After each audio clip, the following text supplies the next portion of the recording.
And now we have our special guest, Dale Miyasaki. Okay, Dale.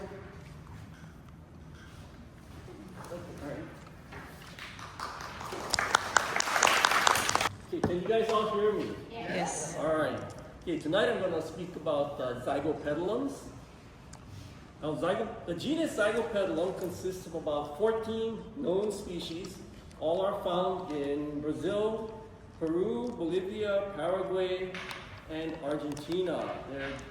They grow epiphytically, terrestrially, or lithophytically from elevations of 300 meters to 2,100 meters. So epiphytically means the plant grows on trees, terrestrially means it grows on the ground, and lithophytically means it grows on rocks. So Zygopetalums are closely related to Maxillaria, Lycaste, Agonesia, Pabstia, and Bolia, amongst other things. And they're so Zygopetalums can interbreed with plants in the Maxillaria tribe, and a lot of hybridizing is being done in Hilo, California, Australia, and New Zealand. So this is your typical habitat of, can everybody see the screen? Okay. So this is a typical habitat of Zygopetalums. It's a rainforest, fairly high elevation. And you really can't see it here, but in between the two bromeliads, there's actually a Zygopetalum growing right on the rocks. So this is typically where you would find Zygopetalums growing. This is another Zygopetalum growing on rocks next to some tillandsias. Okay, Zygopetalum macchii.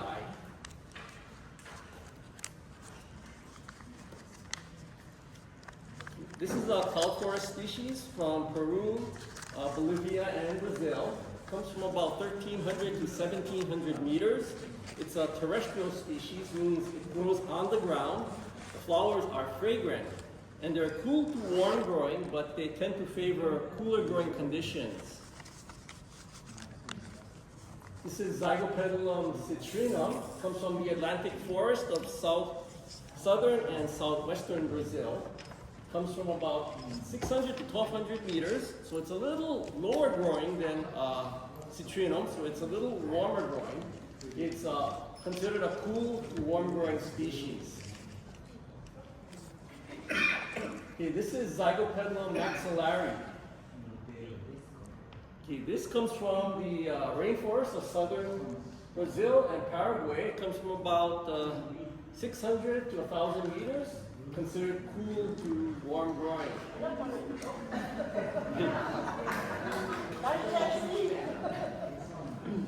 Okay, so if you grow your your Zygopetalums well, you can make some really nice specimen plants.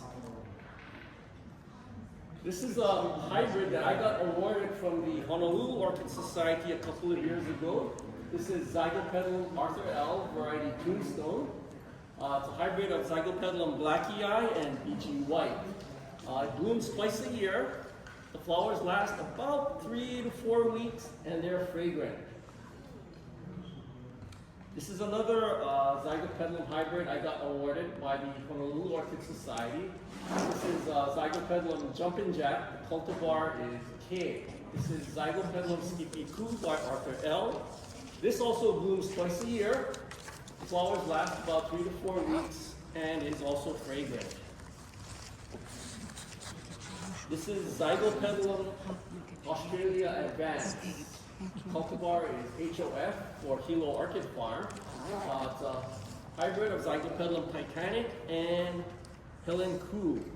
This one also blooms twice a year, and the flowers last about 3 to 4 weeks, and again, it is fragrant. This is a hybrid that came out of the New Zealand breeding. This is Zygopetalum kiwi geyser, variety Jamie. So this is Zygopetalum Warringal Wonder by BG White. A lot of the hybridizing that's going on in New Zealand and in Southern California, primarily by Fred Clark of Sunset Valley Orchids.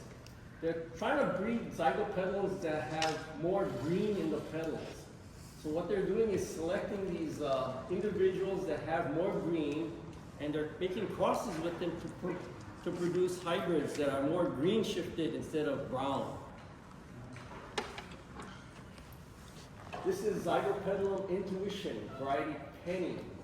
It's a hybrid of Zygopetalum blackii by Kiwi Geyser. Now this is what they call a caloric, meaning the lip expresses itself onto the petals. And this usually happens during the tissue culture process where you get mutations. And this is something that should be really interesting when you use it for hybridizing. So hopefully we'll start seeing more peloric zygopetalums. Now pelorism also occurs in other orchids like dendrobiums and cattleyas. Cattleyas especially, the splash petal cattleyas came out of a peloric form of Cattleya intermedia. So you can get different color forms by utilizing peloric forms of their plants. This is Zygopetalum Debbie DeMello, variety Honolulu girl. This is Zygopetalum Imagination by Helen Koo. This was made in Maui a number of years ago. Unfortunately, the nursery that made this hybrid is no longer around. This particular cultivar was cloned by Hilo Orchid Farm on the Big Island, and it's widely available now. This one also tends to bloom twice a year. It's also fragrant, and the flowers maybe about 2 to 3 weeks. They don't quite last as long as some of the other Zygopetalum hybrids. Now we start getting into the intergeneric hybrids, or hybrids crossed with Zygopetalum and another genera. So this is Aganesia cyanea. It's a wet lowland forest species from Colombia, Venezuela, Peru, and Brazil. It grows epiphytically on trees at kind of mid-level, and its habitat is basically along the Amazon. So sometimes, its habitat will flood for several weeks at a time, and the plants are actually submerged for several weeks. Wow. Now, although it's considered a lowland species, meaning it's supposed to be warm growing, we have a hard time growing this species on Oahu. I've tried to grow it. I've killed my plant. H&R Nurseries in Waimanalo does grow this, but it really struggles for them. Now, crossing Zygopetalums to the Aganesia cyanea, the Aganesia, cyanea, makes Zygopetalum cynocereus. This is Aganesia cyanea by Zygopetalum Skippy Koo. This was hybridized on the Big Island, and this was cloned by Hilo Orchid Farms, also on the Big Island. This is Zygonesia Queburn. It's Aganesia cyanea by Zygopetalum Arthur L. This plant blooms twice a year. The flowers last about 3 to 4 weeks, and it is also fragrant. This is Zygonesia Jack Frost, Summer Indigo. This is Zygopetalum Debbie DeMello by Aganesia cyanea. This plant was awarded by the American Orchid Society a couple of years ago at the Hilo Orchid Show. And the exhibitor is Hilo Orchid Farms. This is also a hybrid made by Hilo Orchid Farms. Zygonesia Hilo Nights, variety Violet Sky. This is Debbie DeMello by Zygonesia cynocereus. This plant was also awarded by the American Orchid Society at the Hilo Orchid Show about 2 years ago. And this is also a hybrid made by Hilo Orchid Farms. This is also a Zygonesia Hilo Nights. This was a seedling plant that I bloomed from a batch of seedlings I bought from Mililani Orchid Farms a few years ago. Now the next group of plants is Zygopetalums crossed to this species called Pabstia jugosa. It's a species from Brazil. It's warm to cool growing. It grows either epiphytically or as a lithophyte. And it comes from about 700 meters. So it's considered an intermediate to warm growing. This is Zygopabstia, dragon kitten, variety purr. Zygopetalum Arthur L by Zygopetalum blue ribbon. This was a hybrid made by Winning Orchids on the Big Island, and this was also cloned by them. This particular cultivar is fragrant. Flowers don't quite last as long as the straight Zygopetalums or some of the Zygonesias. This is a Zygopabstia blue ribbon, Zygopabstia leopardinus by Zygopetalum kiwi dust. This is the type of Zygopetalum breeding that's coming out of New Zealand. You'll notice the flowers are more green shifted.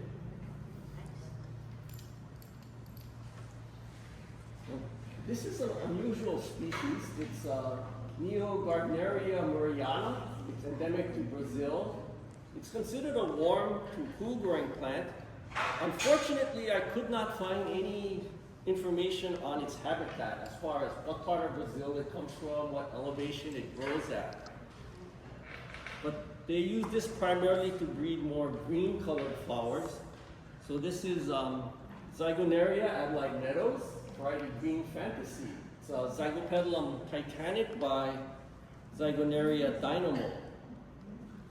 Again, you'll notice the flowers are more green shifted. This is also a Zygoneria Adelaide Meadows.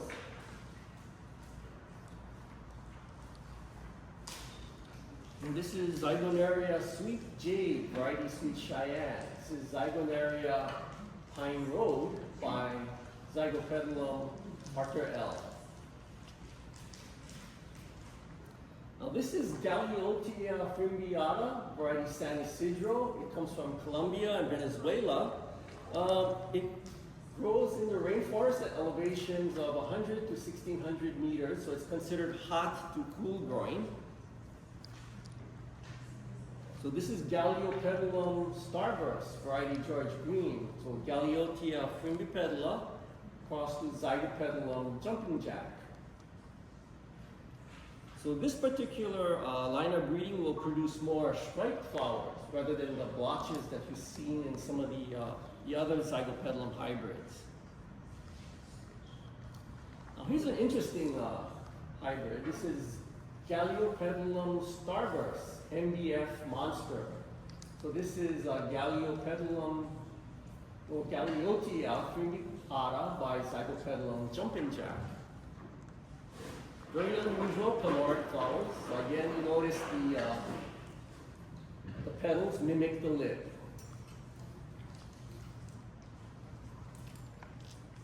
This is Galeopetalum Midnight Magic. Zygopetalum Imagination by Galeopetalum Polar Rainbow. Now the Polar Rainbow, I believe, was made by the late Wilbur Chang. So a lot of you old timers may remember Wilbur. He liked to grow a lot of orchid species, especially the bulbophyllums. But he also liked to dabble in a lot of the other types of genera. This is Zygopetalum labiosum, variety Diana. It comes from French Guiana, Suriname, Guyana, Venezuela, Colombia, Ecuador, Peru, and Brazil. So it has a very wide distribution. It's hot to warm growing, found in wet montane forests at 1200 meters or lower. So this is Zygolum Lucendorf Rex, Rhine Crown, Zygopetalum labiosum by Zygopetalum Arthur L. Now, remember the hybrid, Zygopetalum labiosum by Arthur L. This is Zygolum Reinhardt, number 1. Zygopetalum labiosum by Zygopetalum Arthur L. It's a different registered hybrid, but it has the same parents. Now, in years past, the Royal Horticultural Society, which maintained the International Orchid Registry, would not have allowed this registration to have happened. Unfortunately, I guess they've kind of gotten lax in recent years where they're allowing synonyms. In other words, they are now allowing parents of the same cross to be registered more than once. So unfortunately, it kind of leads to a lot of confusion. So basically what I've been doing is I've been going to the RHS registry and looking at which hybrid was registered first. So the hybrid that got registered first is the one I'm going to consider as the real name. And the second one would be the synonym. Again, this is a peloric form, so it has the petals which mimic the lip. Now this is an unusual hybrid with Zygopetalum. So this is Pescatoria coronaria Juan Carlos. This is a species from Colombia. It grows close to the ground in wet forests on mossy trees. Comes from about 1,200 to 1,800 meters. It's intermediate to cool growing. This is a species that's really hard to grow on Oahu. So unless you live in someplace like Mililani or Waihawa, this plant is really going to struggle.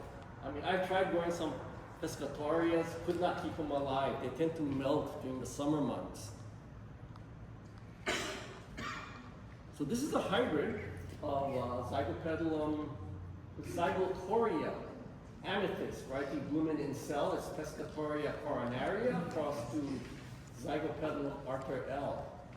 Now, because Pescatoria generally has only one flower on the inflorescence, it tends to cut down the flower count. So even though you got these really nice dark flowers, you tend to have maybe 1 or 2 flowers on the inflorescence. So this probably has a couple of inflorescences on it.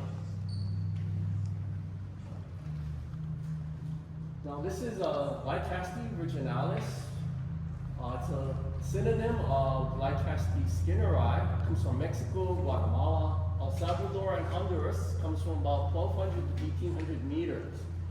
They consider it warm to cold growing, favoring cold, but I found that this type of Lycastes generally, they do not do well on Oahu unless you're living in some place like Waihawa.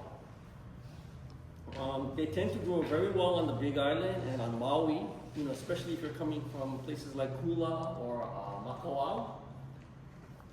And the flowers are very large. Unfortunately, it has only 1 flower per inflorescence.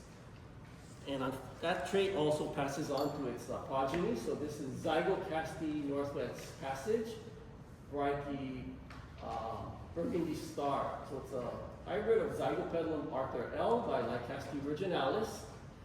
As you can see, it only has 1 flower.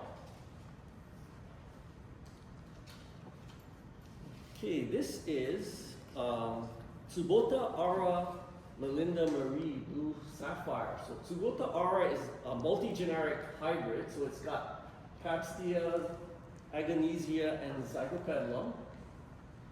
So this is Pagonesia Eva's Blue Amazon by Zygonaria Sinocera. Okay, so Zygopetalum culture. Most Zygopetalums prefer cool to intermediate growing conditions, but do appear to tolerate warm growing conditions. Hybrids, especially the intergeneric hybrids, are more tolerant of warmer growing conditions. Now, I grow my plants at about 250 feet above sea level, and I grow them under about 70% shade. One greenhouse has a double layer of 50% shade plot, or 55% shade plot rather. And so it comes out to about maybe 65-70% shade. And my second greenhouse is a single layer of 55% shade cloth and a translucent greenhouse film that allows light through, but it keeps the water out. Now the plants under the double shade cloth are out in the rain and can be susceptible to crown rot. So as you can see here, the plant on the left, that's the, you can actually see the growing tip had rotted off. So unlike Phalaenopsis, where that's almost like the kiss of death, where once the crown rots, the plant kind of most likely will die. With the Zygopetalums, you can actually pull the rotted leaves out. You can kind of clean out the crown and put some fungicide in there, and the plant will survive and it will throw a new growth. So as you can see on the right, you have the new growth emerging from the growth that had rotted.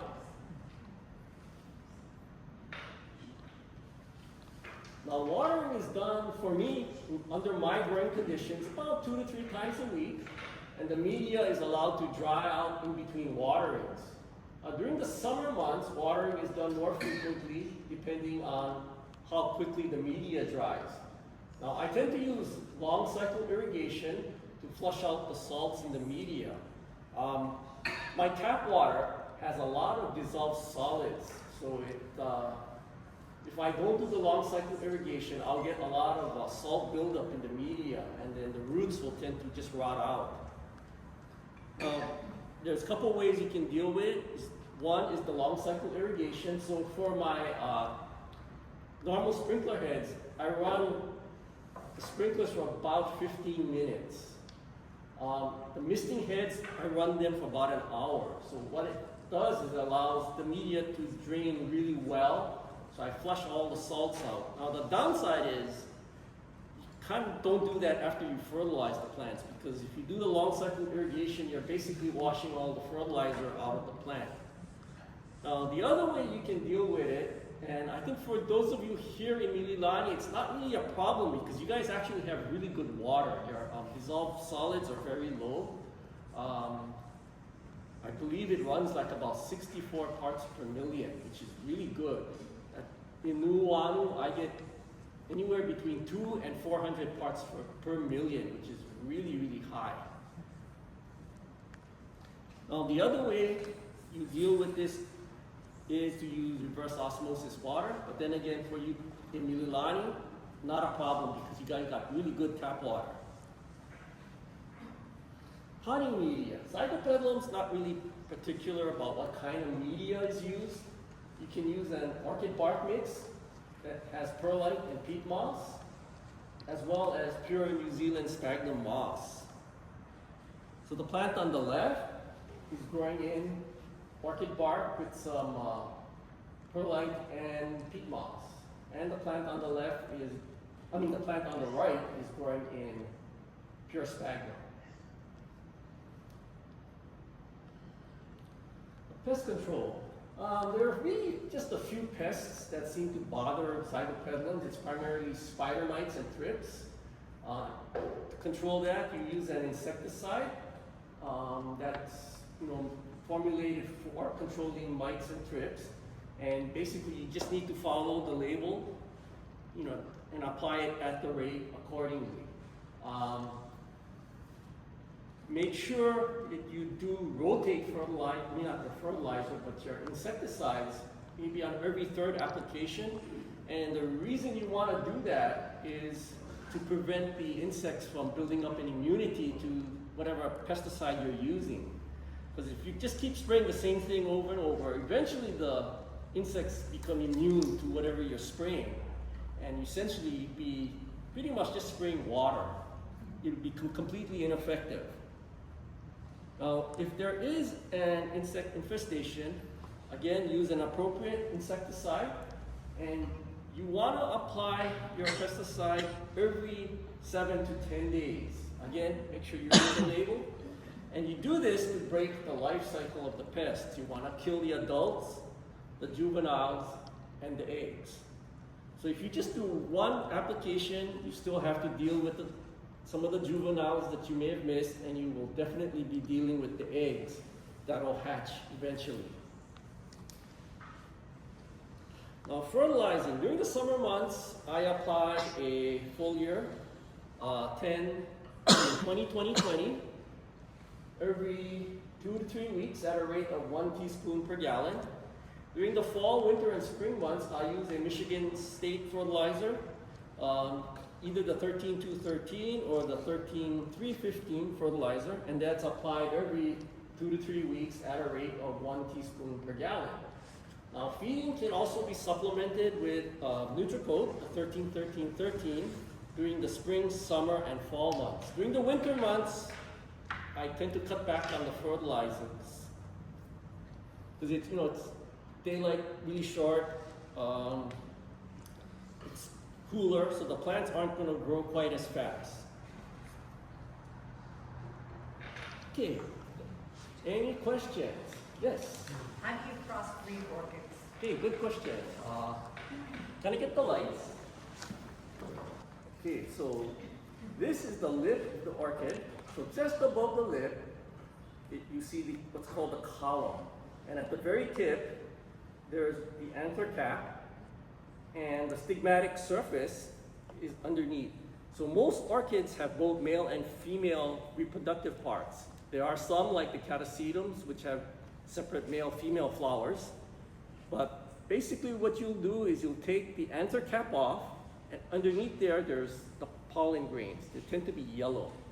So what you do is you take the pollen, and you can either put the pollen grain in the stigmatic surface underneath. It's sticky, so the pollen will stick to the stigmatic surface. And in a few days, if the cross is successful, the flower will fold, and then a seed pod will form. So depending on what type of orchid, you'll have to wait for the seeds to mature. That can take anywhere from 30 days to a year. So something like Bratonia will mature very quickly, in about 30 to 40 days. Zygopetalums will go for about 6 to 7 months. And then from there, you have to send the seeds to a lab to germinate under sterile conditions. When you take the pollen and you put it back onto itself, it's called a selfing.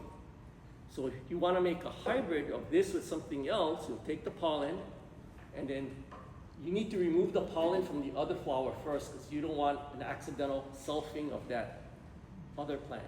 And you take the pollen from one plant and you put it on the stigmatic surface of the other plant. Yes? I understand that the seeds don't germinate unless you send them to the lab. For the most part, yes. There are a few exceptions. Problem is that we don't have what's called the mycorrhiza fungi that's most orchid seeds Well, need. that's what I was wondering. I'm trying to germinate myself anyway. Yeah. It doesn't happen. There are a few plants that actually will germinate on its own. I've had some dendrobiums germinate on the bench. Pardon me? Yes, that does that. The that round orchid, the other one, Spathoglotis. That thing will germinate everywhere. Those of you who live in town, there's this park up in Nuuanu. There's a dendrobium species that actually is starting to spread all over the valley, because it actually will germinate on its own. But for the most part, they need to be germinated under sterile conditions. If not, this whole island would be covered with orchids. Because from one seed pod, you could actually get like hundreds of thousands of seeds. And the seeds are very fine. It's almost like dust. But they do require fungi. Yes, yeah, they do need that mycorrhiza fungi to germinate. And for the most part, the specific type of fungi needed for germination isn't found here in Hawaii. So that's why very few orchids will germinate on its own. Okay, thank you.